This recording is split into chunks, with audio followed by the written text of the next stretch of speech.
Alô galera, tudo bem?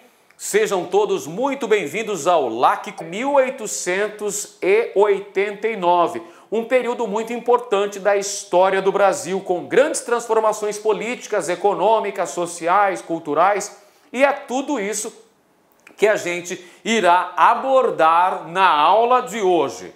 Muito bem, você se lembra aí como é que começou o chamado Segundo Reinado? Ele começa em 1840 com o denominado golpe da maioridade.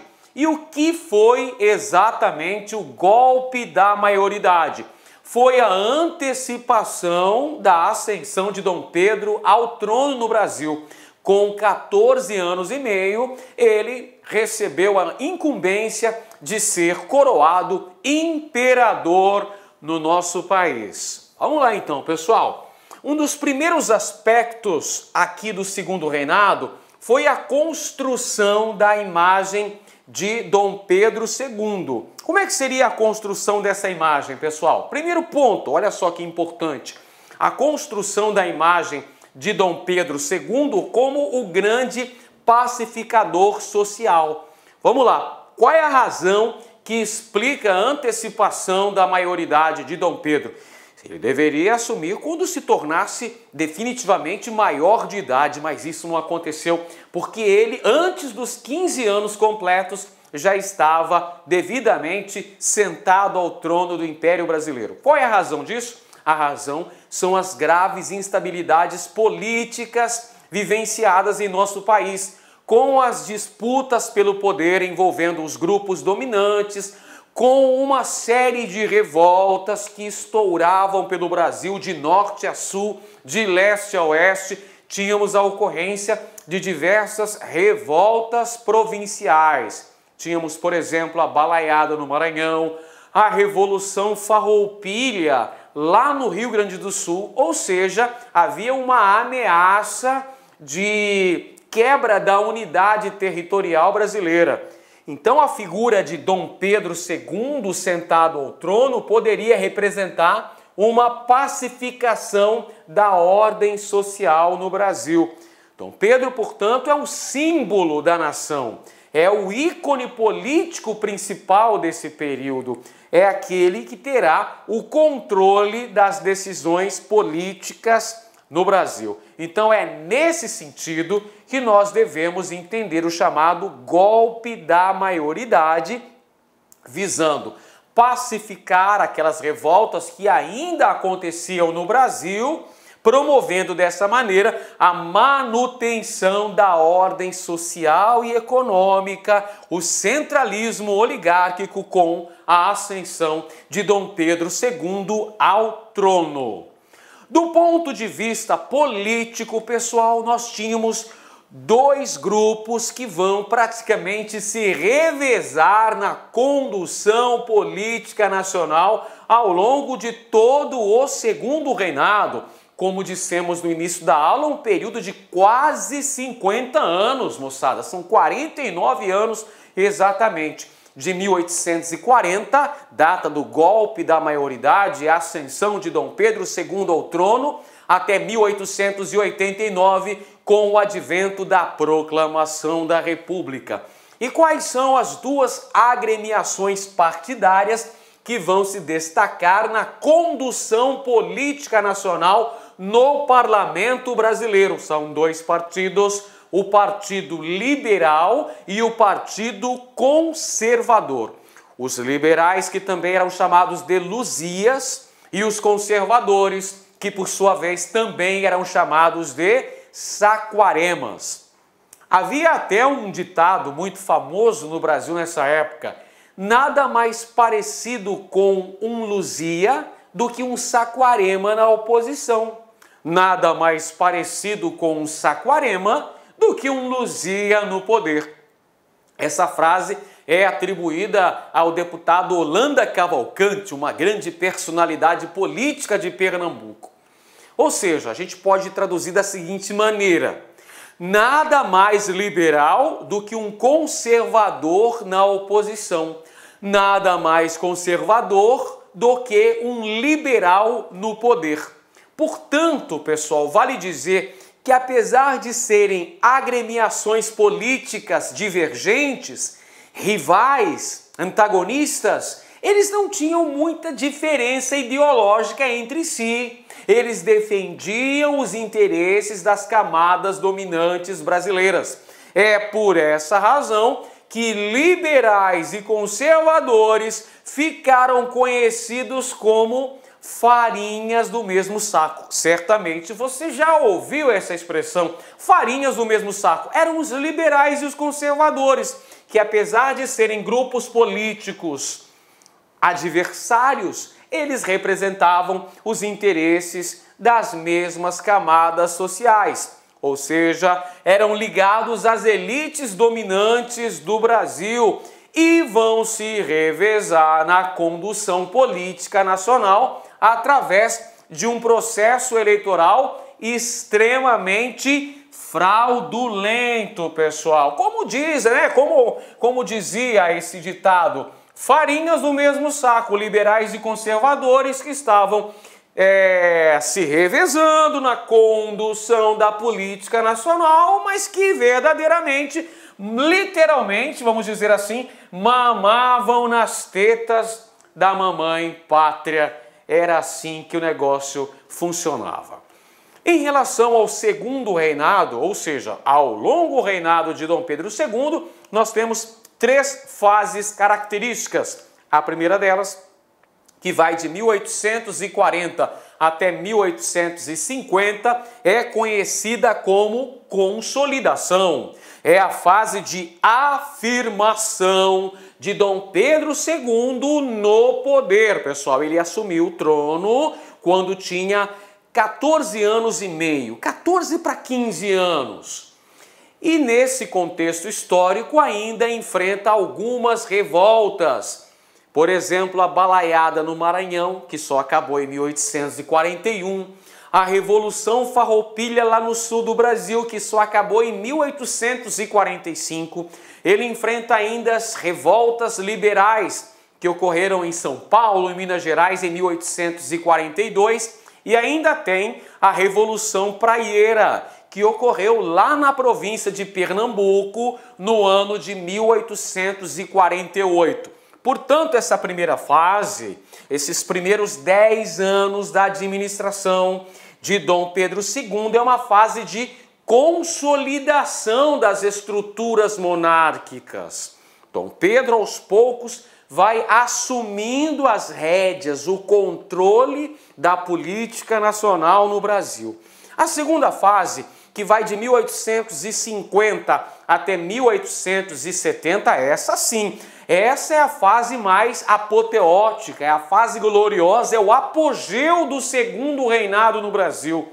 É a fase em que nós temos uma estabilidade política e também uma prosperidade econômica. Essa prosperidade econômica é fruto da expansão cafeeira, principalmente no oeste paulista, que vai trazer muitos dividendos para o país. O auge do segundo reinado, olha só, é a fase da conciliação. Conciliação política entre liberais e conservadores. É a fase mais importante, é o apogeu do segundo reinado no Brasil. Posteriormente, já entre 1870 e 1889, nós temos a fase da crise. É a fase da decadência do segundo reinado, provocada por uma série de questões. As 3 questões básicas, pessoal: a questão militar, a questão religiosa e a questão servil. É a fase de declínio do segundo reinado até a sua queda definitiva em 1889, que é a data da proclamação da República. Muito bem, ainda analisando a questão política do segundo reinado, convém falarmos sobre o chamado parlamentarismo às avessas.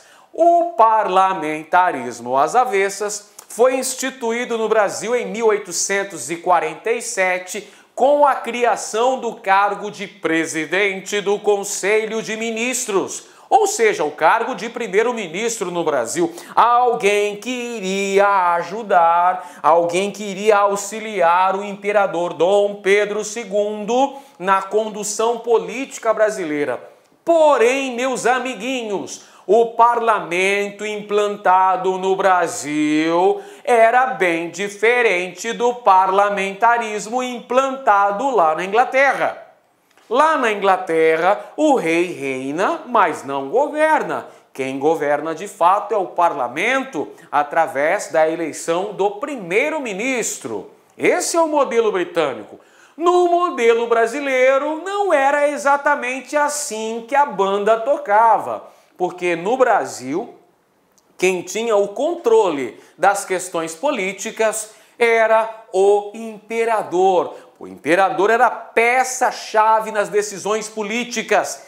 Quem indicava o presidente do Conselho de Ministros era o imperador. Lembra que o imperador tinha um poder exclusivo, um poder que era só dele, pessoal e intransferível, o poder moderador. Vamos lembrar que a Constituição de 1824 tinha 4 poderes: executivo, legislativo, judiciário e moderador. Não podemos esquecer. Quem exercia o poder moderador, que flutuava em cima dos outros 3 poderes, era quem? Era o imperador. Então, através do uso do poder moderador, o nosso Dom Pedro II indicava o presidente do Conselho de Ministros, que ora era um político conservador, ora era um político liberal. Então, como mostra essa ilustração que eu trago aqui para você, pessoal, essa charge mostra muito bem como é que Dom Pedro vai controlando a estrutura política brasileira com, de um lado, os saquaremas, os políticos conservadores, de outro lado, os luzias, os políticos liberais, e no centro nós temos a velha política brasileira. Então era mais ou menos esse carrossel aí, pessoal, e quem controlava esse carrossel era a peça-chave. Quem é ele? O imperador Dom Pedro II. Então, ora tínhamos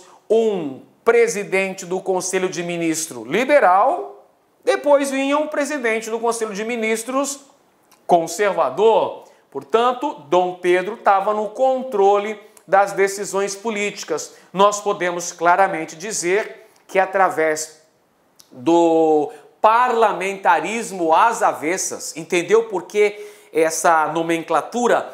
Parlamentarismo às avessas. Porque o parlamentarismo implantado no Brasil nesse segundo reinado não era nem um pouco parecido com o parlamentarismo britânico, era uma outra versão, vamos dizer assim, né? Um parlamentarismo ao contrário, em que a peça-chave das decisões políticas era o imperador. Portanto, nós podemos dizer que o legislativo estava completamente subordinado ao executivo.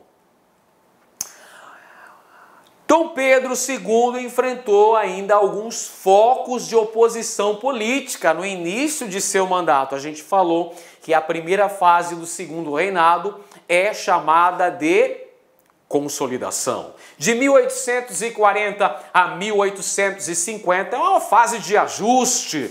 Dom Pedro, aos poucos, vai assumindo o controle, vai assumindo as rédeas da política nacional. Então ele ainda enfrenta alguns focos de oposição, como foi o caso das revoltas liberais de 1842, que aconteceram em São Paulo, Minas Gerais e também no Rio de Janeiro, quando os políticos liberais vão reagir ao centralismo político de Dom Pedro II. Só que essas revoltas aí, pessoal, as revoltas liberais de 1842 acabaram sendo sufocadas pelo Duque de Caxias. Não é à toa que Duque de Caxias é conhecido como o grande pacificador nacional. Ele acabou com a balaiada no Maranhão, ele pacificou as revoltas liberais de 1842. Olá, meus amigos! E aí, gostou da aula do professor Edenilson de Moraes? Pois é, meus amigos, você quer continuar assistindo essa videoaula? Você quer fazer o nosso curso completaço da PM da Bahia? Então convido vocês a acessar nosso site laconcurso.com.br. Nós preparamos um curso super completo, super atualizado, um curso bastante competitivo, que eu digo para vocês sem medo de ser feliz. Se você fizer no nosso curso, se você assistir todas as nossas videoaulas, você pode ter certeza absoluta que você estará super competitivo. Especificamente para o professor Edenilson, nós estamos gravando um curso 100% novo, atualizadíssimo, com foco na banca. Pode ter certeza, você não vai ter dificuldades em história do Brasil. Tá certo, meus amigos? Um forte abraço. Ah, já ia esquecendo, se você deseja ter esse material de apoio do professor Edenilson, então vai lá no nosso site, clique lá, laconcurso.com.br, clique lá em documentos, você pode fazer o download gratuitamente dessa videoaula. Tá certo, meus amigos? Um forte abraço, fique com Deus e até a próxima, se Deus quiser, e espero você no like. Fui!